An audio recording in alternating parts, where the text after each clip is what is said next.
অনেকে আমাদেরকে বলে শাহবাগ বলতে আপনারা কি বোঝাতে চান? আমি বলবো শাহবাগ মানে গুম, শাহবাগ মানে খুন, শাহবাগ মানে শাপলা চত্বরে নির্বিচারে আমার দাড়ি টুপিওয়ালা ভাইদের প্রতি অনবরত গুলিবর্ষণ। আমি বলবো শাহবাগী মানে আমার বন্ধের রোজা ভেঙে তাদেরকে মুহুর মুহুর ধর্ষণ।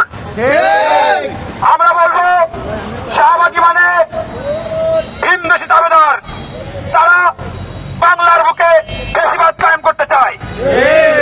বর্তমানে বাংলাদেশের এই সংকটময় পরিবেশে শাহবাগীরা যাচ্ছে তাদের সেই বুমজান, সেই ফ্যাসিস্ট খুনি হাসিনাকে আবার দেশে ফেরত আনার নানান পায়তারা করছে তারা।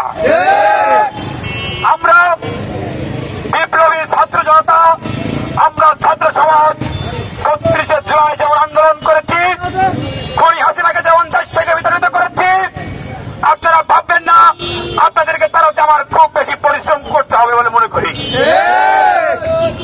যেহেতু বাংলাদেশের সবচেয়ে বড় ফ্যাসিবাদ আয়না ঘর সৃষ্টিকারী খুনি হাসিনাকে আমরা তাড়িয়েছি, এই ছাত্র সমাজ তাড়িয়েছে, সেখানে থেকে এই শাহবাগী রাম রাম যত আছে তাদেরকে তাড়াতে আমাদের খুব বেশি পরিশ্রম করতে হবে না। ভাইরা আমার, বাংলাদেশের ইতিহাস আলেম ওলামাদের ইতিহাস। বাংলাদেশ শাহজালালের বাংলাদেশ, শাহবাগীদের বাংলাদেশ নয়। এই বাংলাদেশ দাড়ি টুপিওয়ালাদের বাংলাদেশ। আজ দুঃখের সাথে বলতে হয় সেই বাংলাদেশে দাড়ি টুপিওয়ালারা কথা বলতে পারে না। তারা কথা বললেই যে কোনো একটা ট্যাগ দিয়ে তাদেরকে বলা হয় মৌলবাদ, জঙ্গিবাদ। বড় দুঃখের বিষয়।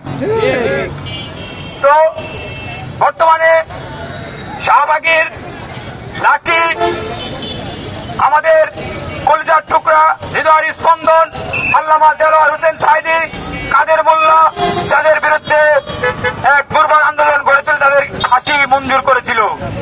আমরা অবিলম্বে সেই লাঠিকে গ্রেপ্তারের দাবি জানাচ্ছি। আমরা আজকের পর থেকে লাগাতার কর্মসূচি থাকবে ইনশাল্লাহ, যতদিন পর্যন্ত এই লাঠি গ্রেপ্তার না হয়। এই বলে